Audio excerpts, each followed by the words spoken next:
Hello, my name is Paula Ries, and I don't quite exactly look like what you might think a colon cancer survivor should look like. It came as quite a surprise last year during June when at age 30 I was diagnosed with stage 3 colon cancer. About this time last year, I was out in California working on some independent films as a costume designer. Being the starving artist that I was, ran out of money and went to go work for Borders at the Pike as a training supervisor. One night after work, my symptoms started when I had a movie theater hot dog. That night when I went home, it felt like somebody was pumping my stomach full of air, kind of taking a vice to it with no gas coming out, and severe upper back pain. Then I started having the 5 major symptoms of colon cancer, were basically fatigue from the anemia, change in bowel habits, rapid weight loss, abdominal pain, and different looking stools. They were looking black. It took me about a month to break down to really go and see a doctor. First doctor I went to in California was thinking it was gallbladder. I had an ultrasound done, nothing showed up. I really had to fight to try to get my appointments earlier because they weren't thinking I didn't look that sick, I didn't really feel that bad, but something was telling me something was really wrong. I just kept getting the feeling I needed to come home, and just this feeling that this is your wake-up call. I am extremely thankful I did come home to my family doctor, Dr. Vogel.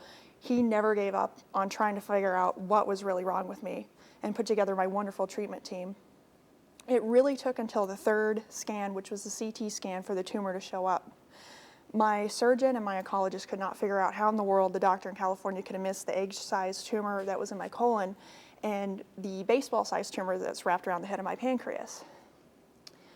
I am a firm believer you need to be your own advocate. You know your body better than anybody else.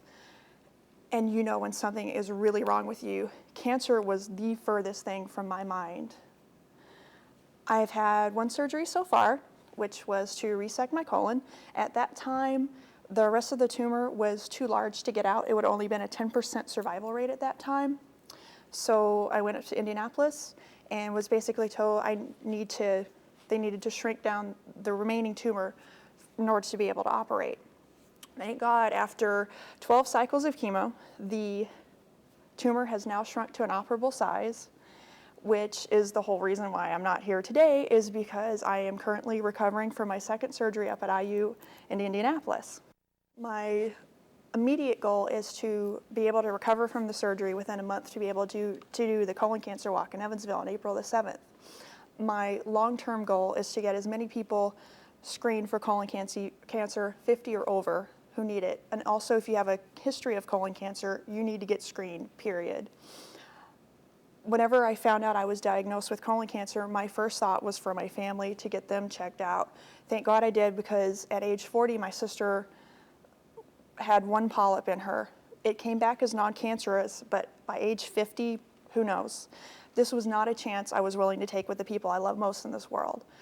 And your life is not something that you need to gamble with. All this is worth it if my family never has to go through what I've been through.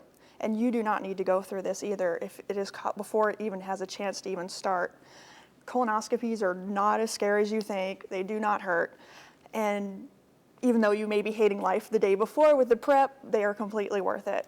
Another way I've been helping to spread the word as far as getting people screened and spreading the word that you do not have to be 50 or over to get colon cancer is I've been one of the 12 people chosen nationwide to be a colander model for the year 2008. It's to bring awareness that basically you don't have to be 50 or over to get colon cancer. If you have any of these symptoms such as anemia, blood in your stool, change in bowel habits, rapid weight loss, please get checked out. Your life is too important not to. Granted, all the stuff that I've been through, I would not change one moment from all the lessons that I've learned from this and all the wonderful people that I've met. A lot of cancer survivors that you talk to refer to their cancer as a blessing. The cancer itself is not a blessing, but what you learn from it is. You learn to take each moment, you learn to cherish each moment and not take anything for granted. So please get screened for colon cancer.